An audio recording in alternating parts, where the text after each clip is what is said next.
புரட்சி தலைவர் எம்ஜிஆர் இல்லாதவர்களுக்கு வாரி கொடுக்கும் வள்ளல் என்பது எந்த அளவிற்கு உண்மையோ அதே போல தன்னை எதிர்த்தவர்களுக்கும் வசை பாடியவர்களுக்கும் கூட அதையெல்லாம் மனதில் வைத்து கொள்ளாமல் கை கொடுத்து உதவிய மனித தெய்வம் என்பது பல சந்தர்ப்பங்களில் நிரூபணமாகி உள்ளது. எம்ஜிஆரை நம்பி கெட்டவர் யாரும் இல்லை, நம்பாமல் கெட்டவர்தான் அதிகம் உண்டு என்று கூட சொல்லலாம். இன்னும் சொல்ல போனால் தனக்கு வேண்டப்பட்டவர்களுக்கு அவர் உதவி செய்வதை விட விரோதிகளுக்கு உதவி செய்ததுதான் அதிகம்.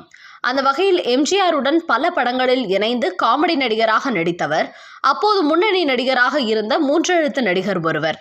ஆனால் திடீரென எம்ஜிஆருடன் ஏற்பட்ட ஏதோ ஒரு மன வருத்தத்தின் காரணமாக கொஞ்சம் கொஞ்சமாக எம்ஜிஆரின் நட்பிலிருந்து பிரிந்து சென்று விட்டார். அதே சமயம் எம்ஜிஆர் பற்றி சில இடங்களில் அவர் விமர்சனம் செய்து பேசுவதும் எம்ஜிஆரின் காதுக்கு வந்து கொண்டுதான் இருந்தது. அதன் பிறகு சில ஆண்டுகள் கழித்து தனக்கு ஒரு காரியம் ஆக வேண்டும் என்பதற்காக எம்ஜிஆரின் வீடு தேடி வந்தார் அந்த நகைச்சுவை நடிகர். ஆனால் வாசலில் நின்ற வீட்டு பணியாளர்கள் ஏற்கனவே அந்த நடிகரின் செயல்பாடுகளை பற்றி தெரிந்திருந்ததாலும் எம்ஜிஆரை பற்றி பல இடங்களில் அவர் தரக்குறைவாக பேசி இருந்த விஷயங்கள் தெரிந்ததாலும் அவரை வீட்டிற்குள் நுழைய அனுமதி மறுத்து எப்போது வந்தாலும் எம்ஜிஆர் இல்லை என்றே சொல்லி அனுப்பி வைத்தனர். இவ்விதம் அவர் பல நாட்கள் தொடர்ந்து அழைக்கழிக்கப்பட்டார். ஆனால் அப்படி ஒரு முறை இந்த விஷயம் எப்படியோ எம்ஜிஆரின் காதுக்கு வந்ததும் வேலைக்காரர்களை அழைத்து கண்டித்ததுடன் இனி அந்த நடிகர் எப்போது வந்தாலும் என்னை சந்திக்க வைக்க வேண்டும் என்று உத்தரவிட்டார். சில நாட்கள் கழித்து மீண்டும் அந்த நகைச்சுவை நடிகர் எம்ஜிஆரை தேடி வந்தார்.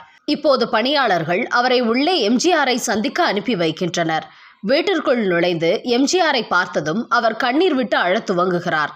அழாதீர்கள், என்ன விஷயம், என்ன ஆயிற்று உங்களுக்கு என்று அவரது கண்ணீரை துடைக்க சொல்லிவிட்டு அவரிடம் கேட்கிறார் எம்ஜிஆர். தலைவரே, நான் சம்பாதித்த மொத்த பணத்தையும் கூடவே கடனாக பெற்ற பல லட்சங்களையும் போட்டு சென்னை டி நகர் பாண்டி பஜாரில் ஒரு சினிமா தியேட்டரை கட்டி முடித்திருக்கிறேன். திறப்பு விழா செய்ய நாள் குறித்த வேளையில் தான் கார்ப்பரேஷன்காரர்கள் என்னுடைய தியேட்டரை இடிக்கும் நாளை குறித்து அதற்காக நோட்டீஸ் அனுப்பியிருக்கிறார்கள். என்ன செய்வதென்று தெரியவில்லை என்று கூறினார். என்ன காரணம், எதற்காக தியேட்டரை இடிக்க வேண்டும் என எம்ஜிஆர் கேட்டதற்கு, பள்ளிக்கூடம், கோவில், மருத்துவமனை இப்படி ஏதாவது அருகில் இருக்கும் இடத்தில் 100 அடிக்குள் மதுபான கடைகளோ கேளிக்கை அரங்குகளோ இருக்கக்கூடாது என்று சட்டம் உள்ளதை நான் கவனிக்க தவறியதால் என் சினிமா தியேட்டருக்கு அருகில் பள்ளிக்கூடம் இருப்பதால் தியேட்டர் மாட்டிக்கொண்டது. சில நாட்களில் இடிக்கப் போவதாக கார்ப்பரேஷன்காரர்கள் அறிக்கை விட்டுள்ளனர்.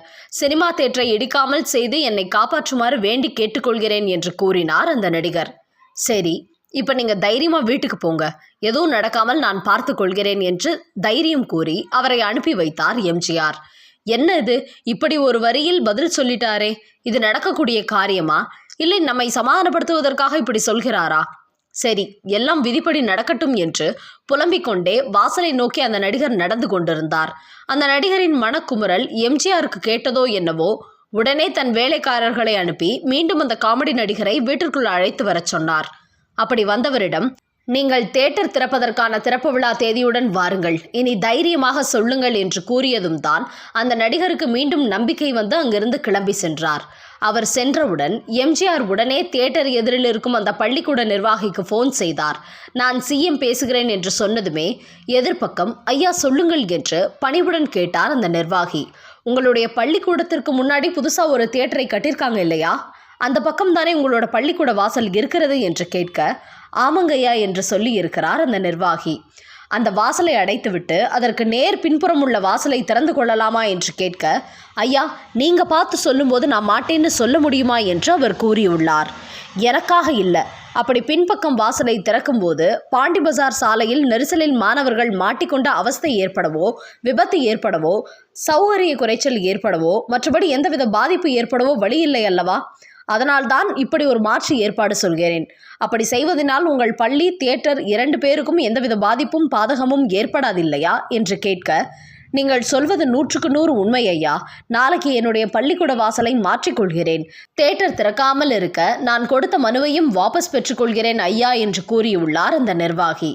இந்த விதமாக இரு தரப்பினருக்கும் எந்தவித சங்கடமும் ஏற்படாமல் சுமூகமாக இந்த பிரச்சனையை கையாண்டு தீர்வு கண்ட முதல்வர் எம்ஜிஆர் குறிப்பிட்ட நாளில் தானே அந்த தியேட்டருக்கு வந்து திறந்து வைத்தார். எதிரிக்கும் இறங்கும் குணம் எம்ஜிஆருக்கு அதிகம் இருந்தது என்பதை இந்த ஒரு சம்பவத்தின் மூலமே புரிந்து கொள்ள முடியும்.